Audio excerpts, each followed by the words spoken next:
Welcome back. I have an ultimate XRP Ripple update for you. Want to know when XRP moons? We're going to talk about this. Brad Garlinghouse interviewed by CNBC. We're going to talk about this. Also, is the SEC and Ripple, have they reached an agreement? I've seen people all across Twitter saying it's done, it's signed, sealed, and delivered. I don't think it is. I think they're still negotiating, and I actually have proof. I'll show it to you. Also, updates from Swell. I got some interesting information about Micah on here. FedNow. There's just a lot of information that we're going to be going over. So let's get into it. Welcome to the channel. I'm Robert Doyle. Thank you so much for being here. If you're new, welcome in. If you've been here a while, I love you the best. Please feel free to check out the description of the video. I have a great store where you can get XRP merch for Christmas. I also have a bunch of different links to help save you money. There's Glint down there. There's also MEXC links if you want to save on that. There's also a free 7-day trial to Cryptonairz, guys. There's been at least 15 to 20 projects in the last 60 days that have gone up 50 to 100% gains. It's been wild. It's been nuts. Try it, come out, test the community. Show me to the community, test it out. Let me know what you think. Link it down in the description for a 7-day free trial for Cryptonairz. Let's get into it. When does XRP move? This is linked to. Let's go ahead and play this. What are your projections or hopes on the future of crypto regulations, both here in the US and internationally, and how might these potential regulatory shifts impact the broader crypto industry and PolySign's direction? So a lot going on in that question. I think undoubtedly, when I think about regulation and regulatory clarity specifically, it's really, I think, going to be a catalyst for institutions coming into the space. And a lot of the regulation that exists in other asset classes protect both retail investors as well as institutions. And obviously crypto currently is really more of a retail-driven market, and the institutions, I think there is a lot of pent-up demand, but they're not going to move until we get some regulatory clarity. There's a whole regulatory arbitrage going. It's not going to move until we get regulatory clarity in the United States, is what he's saying there. So this could be a while, guys. Be prepared to wait for a while. I know we all think, some people think that the moon date is November 20th. I have been the opposite opinion. I have been telling you, I don't think that is going to happen. Globally right now, where rest of world, particularly in certain pockets, we're seeing a lot of advancement in the UK, we're seeing a lot in Singapore, and the UAE, even Hong Kong, more recently Switzerland, fairly advanced in terms of embracing digital assets, not just crypto, but digital assets, where the US has a lot of catching up to do if we're going to continue to spur innovation and really allow institutions here in the US to adopt digital assets and crypto. There's been some recent big wins. I'm going to be talking to Brad Garlinghouse later today about the Ripple wins. Coinbase seems to be making really good progress. Grayscale has definitely had some favorable wins in the courts. And so hopefully we're starting to chip away at that. And I think some of the guidance out of the SEC around the safeguarding rule, which specifically impacts custody, while there are some drawbacks and aspects to it that I think are untenable and unrealistic, the foundational premise of what they said in these proposed operative word rules really allow RIAs to invest into crypto so long as they do it with qualified custodians. And so the headline, we like some of the tenets of it. We and others in the industry, I think, are looking to potentially rework or change there. But I think that the U.S. is behind. We need to catch up in terms of offering some regulation, and I have seen some positive signals of late. All right, Jack McDonald from PolySign. Check this out. You be the judge. I'll play this and we'll talk about it. 3 minutes and 6 seconds. Let's get into it. Ripple has wrapped up its flagship Swell conference here in Dubai. I spoke with Ripple CEO Brad Garlinghouse on stage at the event. I asked about Ripple's battle with the Securities and Exchange Commission over the status of its XRP token and what Ripple's recent court win means for the scope of SEC power over the crypto space. Listen in. Ripple has had 3 consecutive victories over the SEC. Judgment on July 13th saying very clearly XRP is not in and of itself a security. Second, the denial by the court for their request for an interlocutory appeal. And third, the dismissal with prejudice, the allegations against Chris Larson and myself. One of the things that people talk about is one of the definitions of insanity is doing the same thing over and over again and thinking you'll get a different outcome. True. The SEC is doing the same thing over and over again. And they think, I guess, they're going to get a different outcome. At some point, and you and I talked also backstage about Grayscale also had, I think, an important victory in the United States about the Bitcoin ETF, where the judge, again, this is a federal judge talking about a federal agency. He loves to bring this up. Saying, quote, the SEC is being arbitrary and capricious. He loves to throw this out. Generally Judges tend to be pretty down the middle and try to not be dramatic. Those are damning words. So I think at some point the SEC has to step back and realize that their approach of regulation through enforcement, let's just bring lawsuits, that has to break. So walk me through the next steps in this case. Today was the deadline for the briefing schedule for remedies. The SEC wants something like $770 million in. Yeah. What happens next? I in a session that I did in Washington yesterday, I made the joke around, I'd like to see the Vegas odds on what could be what's called the remedies from the case. Look, I think the SEC, in my opinion, has lost sight of their mission to protect investors. And the question is, who are they protecting in this journey? And it turns out that the judge will make a decision about remedies. We actually welcome that. I think that in this case, you look at what investors were harmed, and you also have to look at the securities laws and understand, are there exemptions for institutional and accredited investors and things like that? But look, I think it is a positive step for the industry, not just for Ripple, not just for Chris and Brad, but for the whole industry, that the SEC has been put in check in the United States. And I'm hopeful this will be a thawing of the permafrost in the United States for really seeing an amazing industry that has immense potential thrive in the largest economy in the world. They haven't decided on a number yet, guys. Brad just confirmed it there. All right, so check this out. This is day one Ripple Swell. So this happened yesterday, day before. Let me play this. This is kind of cool. This looks really nice, man. They spent some cool money. Oh, the beat is tight too. Looks like speed dating. Next. All right, they did a really good job with this. All right, mobile money and digital payments in Africa is instant native. Check this out. Mobile money, which is where really digital payments started in Africa, is instant native. What we've done as MFS Africa was to take that instant capability cross-border. When we move money between Kenya and Uganda, we go through those two layers, as I mentioned, the messaging layer, the compliance layer, and we have to do all of this and the settlement for the end user in less than 45 seconds. If it takes 5 minutes, the sender is going to call. If it takes an hour, he is going to come. So we were able to do that at the level of Africa, and we continue to do that. We process hundreds of thousands of these transactions. Man, if it takes an hour, he's going to show up. All right, Ripple.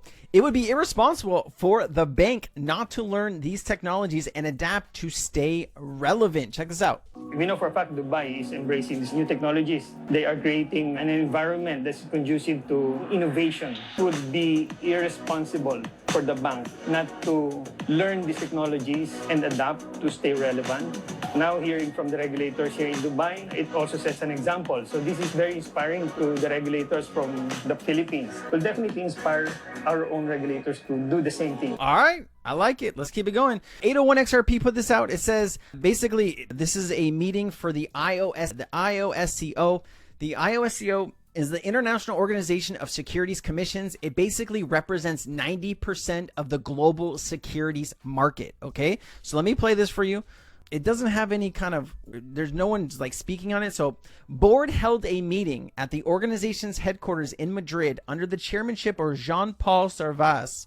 He's out of Belgium. Throughout the day, the board members coming from 35 jurisdictions had fruitful discussions and reached decisions on a series of issues around sustainable finance, crypto and digital assets, financial stability, and initiatives related to retail investor protections. Board also elaborated on ways to further its inclusion agenda and support members from growth and emerging jurisdictions. The IOSCO membership regulates more than 95% of the world securities markets in some 130 jurisdictions, which is bonkers. And it zooms in who's there. Let me just show you this real quick. See Switzerland there.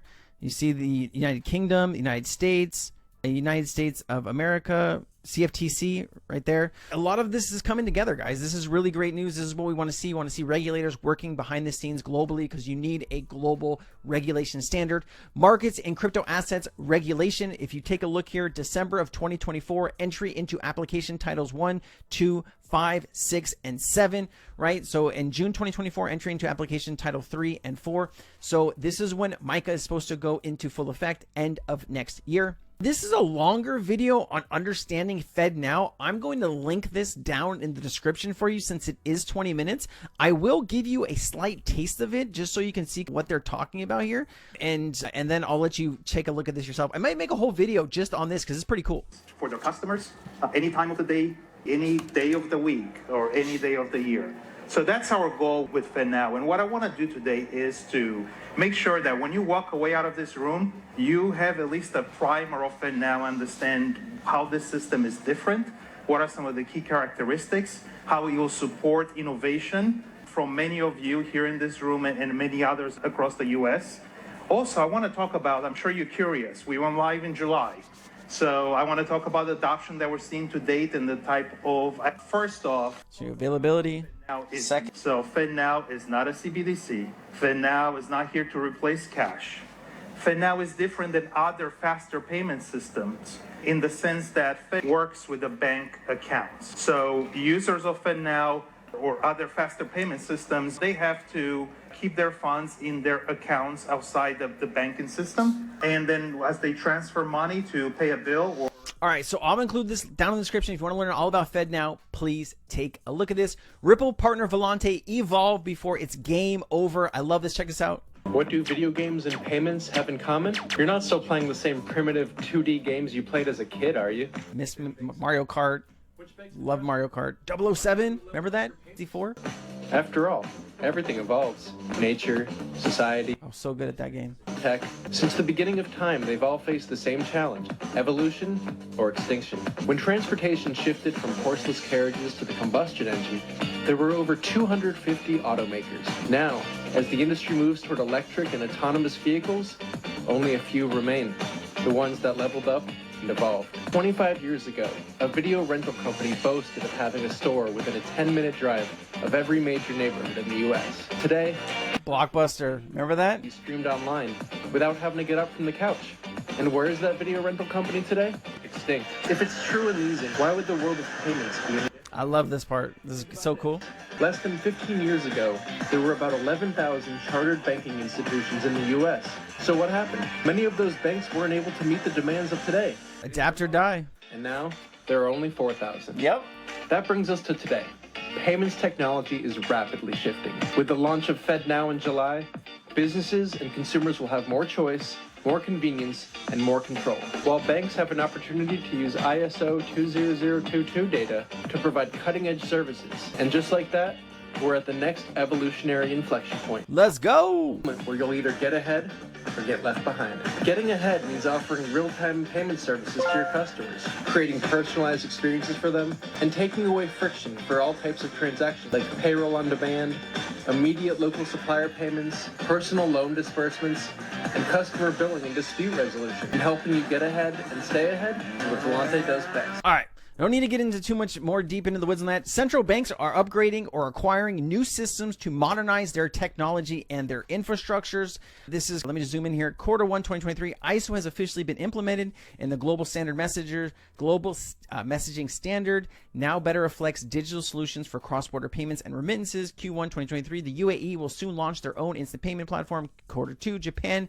is allowing their citizens to receive salaries through money transfer platforms for the first time, also opening the gate to third parties. Quarter 2, 2023, the Federal Reserve of the United States now announced FedNow launch. Quarter 3, the Digital European is finalizing the digital euro and will likely come for a conclusion of its framework. They did talk about this. They're going to work on it for another 2 years. Hopefully you'll see that by 2026. You also have quarter 4, 2023, a link between the United States and Europe will be solidified to enable seamless cross-border payments. Maybe they'll be on the same system, right? That's what these banks want to do.